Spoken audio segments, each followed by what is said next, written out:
kind of touched on this a little bit. It's when taking a song from the point of a demo to a final, how do we preserve your artistic vision from here to there? Which is a pretty broad question. I would say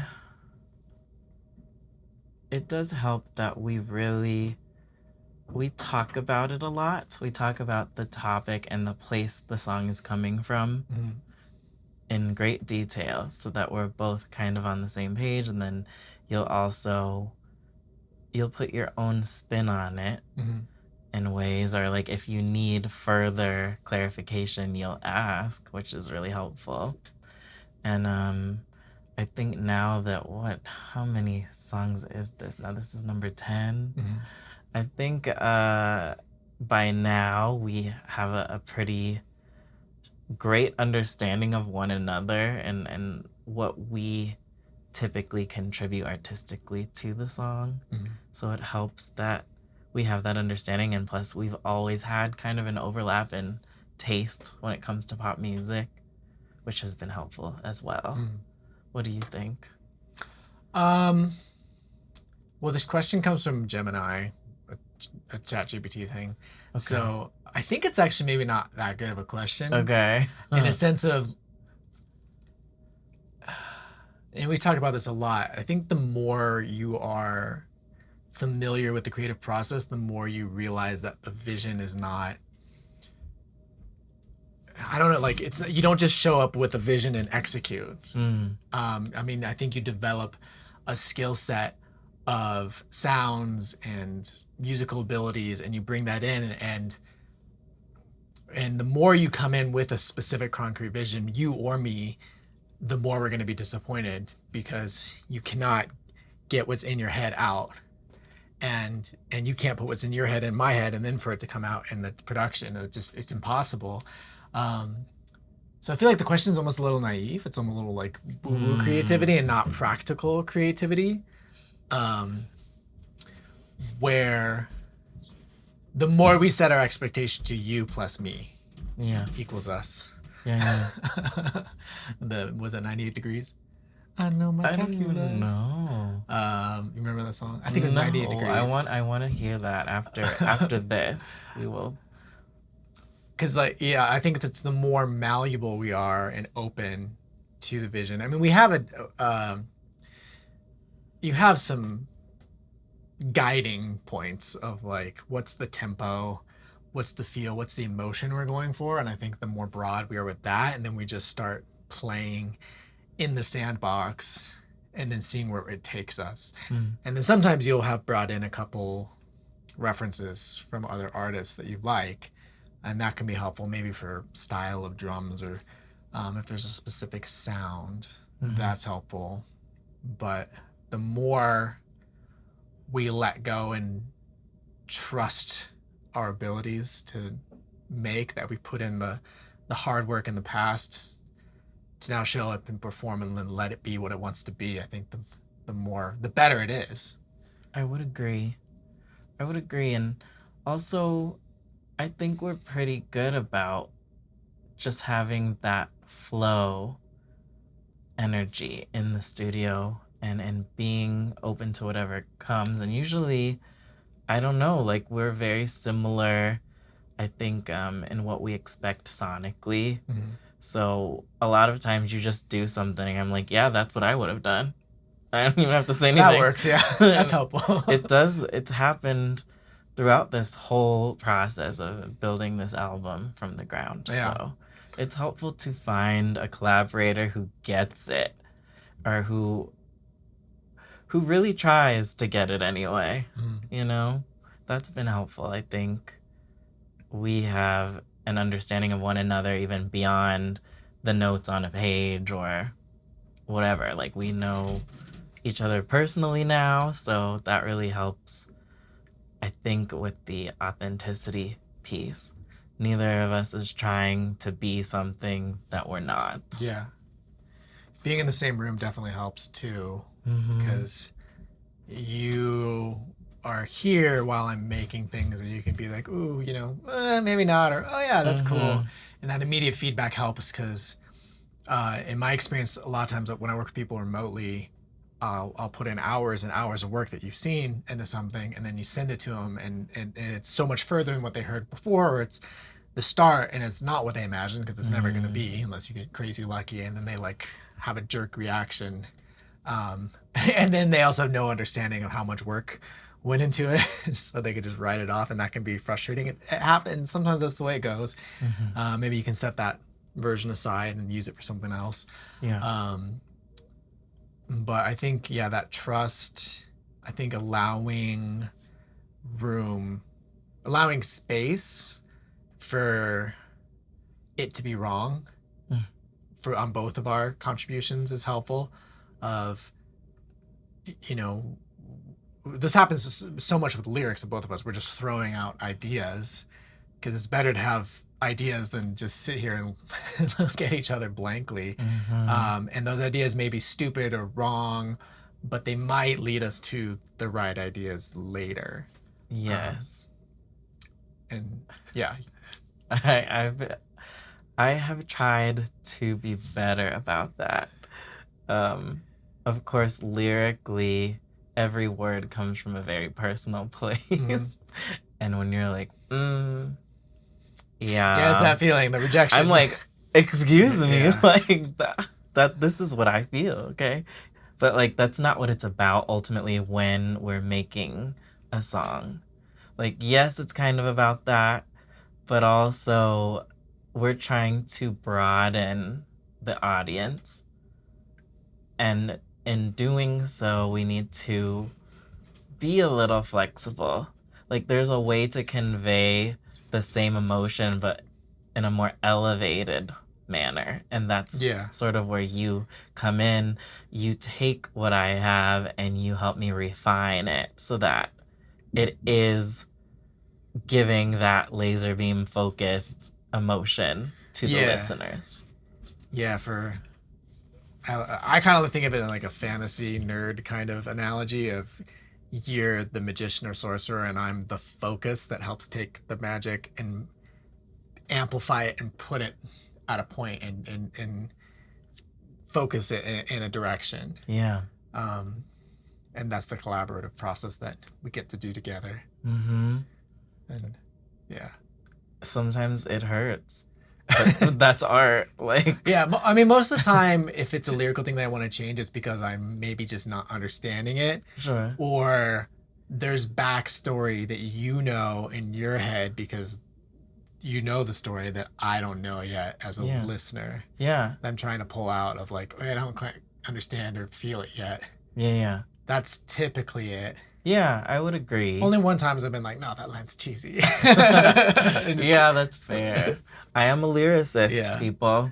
I've worked on it. But no, for real, I think me, even if I'm a little resistant initially, I try to be receptive to your feedback. And I know, like, if you don't get it and you know me personally, odds are other people ain't gonna get it either. Like, if you don't get it, no one's gonna get it. Right. So I do think about that and try to refine and workshop until it is a version that is very clear to everyone, even people who don't know me.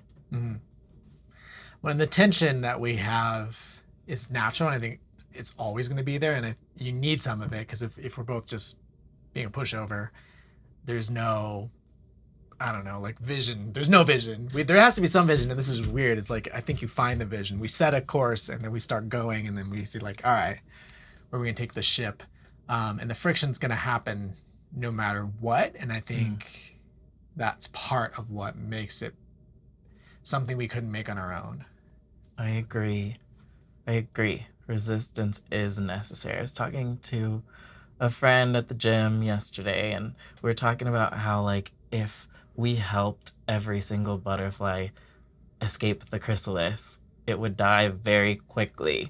Like, it needs to struggle a little for self-preservation even. And so I think that very much is hand in hand with the creative process.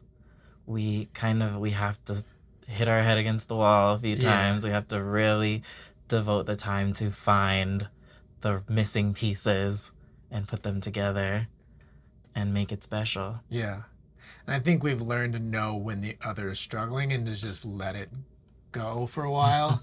Because I mean, I feel like it's mostly me, because a lot of times we're working on the track, because you probably done a lot of the top lining struggle on your own. And I think you kind of learn, like, if I'm like fighting with the sound or something, and just like trusting that like I'll get there. Or sometimes I'll tell you, like, you gotta put on your imagination headphones. I know where this is gonna kind of go, but I gotta work it for a while. No, of course. And fight it. I feel similarly though when I give you like the demo vocal or the scratch vocal. I'm like, just imagine me singing it, but 100,000% better than you hear it. Yeah, I know. Yeah, and I mean, because the demo vocal, I mean, sometimes the demo vocals can be great, but especially for writing and we haven't figured out how we're gonna sing it yet. It's just a sketch of the melody. Yeah. So that I know how to not step over it or like get in the way when I'm making the production. Sure. Yeah. I think it's easier for me to change a lyric than it is a melody, because the for me, yeah, I'm like very specific when I deliver a melody to you. Like, I've thought about this now for months. Wow. This is what it is. Like, don't change my melody, please. You have good melodies. We often don't mess with them. Yeah, no, we don't. The one thing that you did that I can remember is for Cool, you're like, I'm getting tired of hearing this note. Can you like stay away from it for a while? Oh, on the chorus. Yeah. In the verses. Because the chorus, because before it was like, party at my brother, we just met each other. And then the chorus is, you're so cool, the same note. Yeah, that note. Yeah. And you're like, can you maybe not do this? Because I feel like I'm already getting tired, so the listeners are going to get tired of this. And you were right. And literally, I felt so defeated. I got in my car. I gently pressed on the gas. There it was. The melody came to me finally. And I was like, okay, I think I have it. But this would have been so helpful an hour ago. But it's funny because you're just moving party at my brother's. You're moving that da down. Party at my brother's. And da da da da. That's luckily an easier fix. And I think you have a good sense of rhythm in your melodies. And I feel like that's typically the harder thing to change and get right in melodies, because you set up that song well, because it's party at my brother's, da da da da da da, and we kept tension by keeping the melody linear, but there was a rhythm there that's kind of adding some energy, and then you get the release. You're so cool when you are, da, na, na, na, na, na. You get this, so there was a good contrast there inherently in the melody you'd written. Yeah. So luckily the fix was simple. It was just moving some notes. It was just flattening some notes out, which is nice. Yeah. I don't know what it is. I think it's the experiences I had in band. Like, I never had to worry about lyrics. It was always melody focused. And so the melody usually comes to me before the lyrics do when I'm writing. Yeah, me too. That's for a lot of people. Yeah, it's just, I don't know. It's just that way. How do you visualize melody in your head? Or how is it? How are you storing like the different sections? I don't even know. Literally, I just like hear things. Okay. I hear things and then I will voice memo them. And usually I'll hear them in the right order. I don't know. Oh, that's nice. Good yeah, I don't know. Okay, so it's maybe a more instinctual? I think so. I think I just let myself hear whatever and jot it down as quickly as I can, and then I find the words to match whatever. Okay. Yeah, it's kind of weird, but that's good. It's fun. How do you set up that situation? Are you are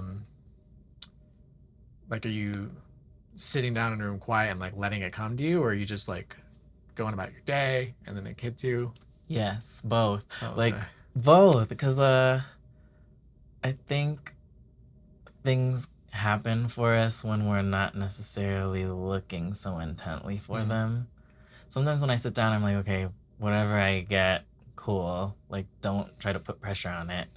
But usually I would say the best ideas come to me when I'm not hunting for them. Yeah. Just like in the shower, or Right. I'm Yeah. on a drive and I'm like, wait, like when was this? Like our first session or second session, when you told me I needed to rewrite my song, and I'd never rewritten a song before.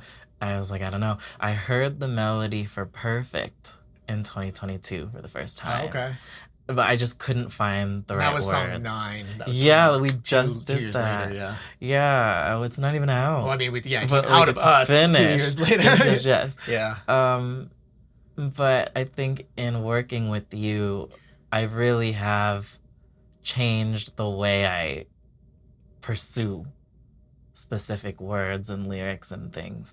It's more intentional now, and I can tell usually on my own if I can beat something. And I was looking at the lyrics I wrote from 2022. I was like, really? This is all you? Well, that's because Really? you've gotten better. That was as good as you made at that time. Yes. And then you've gotten better, so yeah, that's gonna be natural. Yeah, and like some I kept, but like most of it I was like, absolutely not. But that's okay. It's okay if you look back, even a song that is doing well, and being like, oh, I don't know if I'd read that now, because it captured how you were then. Right. And that's the point. Absolutely. Like even Tessa, one of my besties, I don't know, to whoever, Tessa, she's my best friend. I love you. She said, like listening to Why Do I Love You, she's like, this doesn't even sound like you anymore to me. Like you would never make this today. And I was like, you're probably right. Yeah. So it kind of goes with what we were talking about before, maybe, is there's a theme of allowing for the process and allowing for the evolution, even in your sound and as yourself as an artist. And you've talked about this before, about you found your sound. Like for you, it's like we're going to have really catchy melodies and we're going to have good vocal arrangements. I feel like that's something we know we're going to do artistically. And then how we do that in the song is up for whatever feels right. I agree. And I think from the beginning too, you understand that I love to keep things cutesy. So you will find some cutesy sounds and you're like, what about this? And I'm like, yes. Yeah. That. Well, then you can just bring it inherently. If that's just you, it's going to come out. It's a cutesy that I can't do.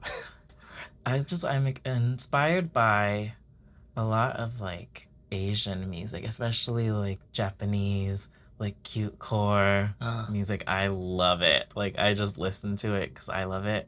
And I think I want to put my own spin on that. I think the last song we work on for Late Bloomer is gonna be very that way. Okay. Like a cutesy, very Asian thing. That's so fun. We're doing the process right now because I think I know what you mean, but I don't know exactly what you mean. So then maybe we'll listen to references when we get there, and then filter it through how we're gonna do it. Yes, absolutely. All right, let's get to work. Okay. Bye.